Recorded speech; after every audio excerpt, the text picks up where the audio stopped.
السلام علیکم۔ تو جناب آج ہم ایک کنٹری کے بارے میں بات کریں گے جو کہ ایک جنوبی مشرقی ایشیائی ملک ہے، جنوبی مشرقی ایشیائی ملک ہے، یعنی کہ ایشیا میں واقع ہے۔ تو یہ اس کا زیادہ ٹائم ضائع کیے بغیر ہم اس کے رسم و رواج اور اس کی ثقافت اور اس کی ترقی تمدن کے بارے میں جانتے ہیں تھوڑا سا، اور سب سے امپورٹنٹ چیز جو ہے وہ تو ہے ہمارا کھانا پینا۔ تو کھانے پینے کے اوپر بھی بات ہوگی، اس کا جو ہے وہ کھانا پینا کیسا ہے اس کے اوپر بھی بات ہوگی۔ تو چلے ٹائم ضائع کیے بغیر اس کے اوپر چلتے ہیں اور اسے جا کے دیکھتے ہیں، تھوڑا سا اس کے بارے میں نالج حاصل کرتے ہیں۔ تو اس کا نام ہے جناب تھائی لینڈ،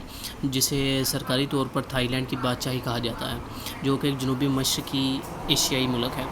جو ثقافت، تاریخ اور قدرتی حسن سے مالا مال ہے۔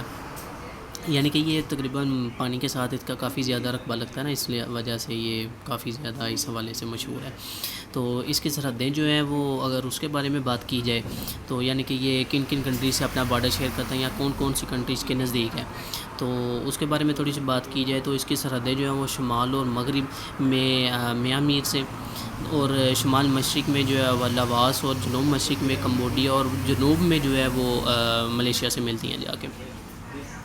تو یہ تقریباً جو ہے وہ رقبے کے لحاظ سے یہ 5,13,120 مربع کلومیٹر میں پھیلا ہوا ہے۔ تو اس کی اگر آبادی کی بات کی جائے تو یہ 70 ملین کے قریب ہے، تقریباً ایک اندازے کے مطابق یہ 70 ملین کی آبادی کے قریب ہے اس کی۔ اب اس کی تھوڑی سی ہم آئیں تاریخ اور ثقافت کی طرف، تو اس کی تاریخ اور ثقافت جو ہے نا یہ بڑی پرانی تنظیموں، بڑی پرانی جو ہے نا یہ سلطنتوں سے جا کے ملتی ہے۔ یعنی کہ یہ تھائی کی جو ہے نا اس کی ثقافت اور تاریخ جو ہے یہ بہت پرانی تاریخ ہے۔ یعنی کہ اس کا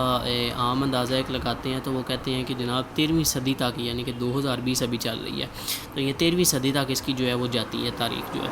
تو 13ویں صدی میں جو اس کے اوپر جو پہلی یعنی کہ تھائی کی جب سلطنت سٹارٹ ہوئی تھی، تو وہ جب سلطنت سٹارٹ ہوئی تھی تو کنہوں نے کی تھی، وہ سکوتھائی بادشاہی تھی، سکوتھائی کے نام سے تھا وہ، جنہوں نے اس کی جو ہے وہ ریاست شروع کی تھی۔ اور تھائی بھی جو ہے یہ اپنی ہسٹری میں مانتا ہے کہ جناب ہماری جو ہے وہ شروعات یہاں سے ہوئی تھی، 13ویں صدی تھی ہوئی تھی۔ تو اس میں جو بعد میں آئی تھی وہ آئی تھی ان کی جو بعد میں آئی تھی وہ اتھویا بادشاہی تھی، جو کہ 18ویں صدی میں برہمی حملے آوروں کے ہاتھوں سے گرنے کے باعث جنوبی مشرقی ایشیا کی سب سے طاقتور جو تھی ریاست تھی۔ یعنی کہ یہاں پر برہمی جو وہ آئے تھے، حملہ آور ہوئے تھے، مطلب کہ کنٹری کے اوپر جو حملے ہوتے ہیں اس میں آئے تھے، تو اس میں یہ پھر پہلے ان سے طاقتور تھی، مگر بعد میں جب حملہ ہوا تو وہ پھر جاتی رہی۔ تو اس کے بعد جو ہے وہ 18ویں صدی میں جو ہے وہ آخر میں جو ہے 18ویں صدی کے آخر میں جب یہ حکومتیں جو سلطنت تباہ ہو گئی، تو اس کے بعد جو ہے نا تھائی کی جو ہے سلطنت، اس کو سنبھالنے والا جو ہے وہ چکروی خاندان تھا، جو کہ جنہوں نے یہ تھائی لینڈ کو سنبھالا تھا، اور بعد میں اس کا نام تھائی ریاست سے یا ان کا جو ہے وہ نام تھائی لینڈ کے نام سے رکھا گیا تھا۔ اور ابھی بھی جو وہاں پر چل رہی ہے وہ بادشاہتی چل رہی ہے، اور یہی خاندان جو ہے یہ بادشاہت وہاں پر کر رہا ہے۔ تو اس میں اگر مذہبی لحاظ سے بات کی جائے کہ ان کا جو ہے وہ مذہب وہاں پر کون سا ہے زیادہ تر جو اپنایا جا رہا ہے، تو زیادہ تر وہاں پر جو ہے وہ ان کا جو ہے مذہب تو وہ ہے بدھ مت، کیونکہ براہمی لوگ وہاں پر آئے تھے جنہوں نے وہاں پر آ کے کافی زیادہ تباہی کی اور ان کی ریاست جو ہے وہ کو گرایا تھا نیچے۔ تو اس وجہ سے وہاں پر تقریباً 95% جو ہے وہ یہ ہے بدھ مت کا جو ہے وہ، اور تقریباً تھائی لینڈ میں بہت زیادہ بے شمار طور پہ جو ہے وہ ٹیمپلز اور مندر اور دوسری تیسری چیزیں یہ جو بدھ مت کے حوالے سے جو ہے وہ ہیں وہاں پر۔ اب اس کی جو ہے وہ جغرافیہ اور آب و ہوا کے بارے میں بات کی جائے تو تھائی لینڈ کا جو جغرافیہ ہے وہ بڑا ہی متنوع ہے، جس میں شمال میں پہاڑی علاقے، وسطی علاقے اور زرخیز میں میدانی علاقے جو ہیں وہ موجود ہیں۔ جنوب میں جو ہے وہ ساحل موجود ہے۔ شمالی علاقے بشمول چینانگ مائی اور چینانگ رائی، یعنی کہ یہ دو ہے مائی اور رائی کے نام سے، ویسے کیسا نام ہے مائی اور رائی، تو یہ وہاں پر وہ اپنی بڑے جو ہے اہمیت رکھتے ہیں، اور اپنی ٹھنڈی آب و ہوا کی وجہ سے اور سرسبز جنگلات اور پہاڑی قبائلی علاقوں کی وجہ سے یہ جانے جاتے ہیں، اہمیت تو کافی زیادہ رکھتے ہیں۔ اور وسطی تھائی لینڈ جو ہے وہ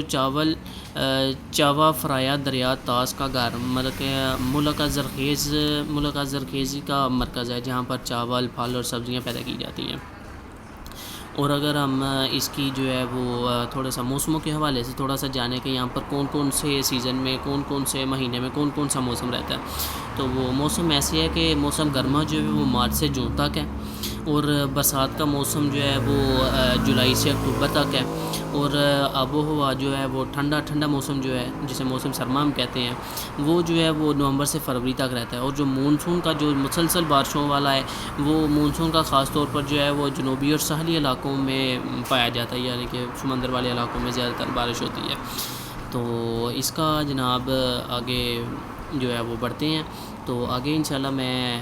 اس کی جو ہے وہ نیکسٹ پارٹ جو ہے وہ بناتے ہیں، اس کے اوپر سے نیکسٹ پارٹ میں اس کی ڈیٹیل جو ہے وہ فراہم کرتے ہیں۔ تو کائنڈلی ہمارے ساتھ جڑیے، ایک چھوٹا سا لیتے ہیں بریک، اور اس کے اندر جو ہے وہ میں انشاءاللہ سبسکرپشن میں جو ہے وہ اللہ کی خیر کرے وہ نیچے ڈال دوں گا، اپنی ای میل ڈال دوں گا۔ اگر آپ نے کسی بھی قسم کی کوئی اور کنٹری کے حوالے سے معلومات لینی ہو تو وہ بھی کائنڈلی ہمیں ای میل کریں، تو ہم کوشش زیادہ سے زیادہ کریں گے کہ آپ کو اس کے بارے میں بھی معلومات فراہم کی جائے۔ تھینک یو، اللہ حافظ۔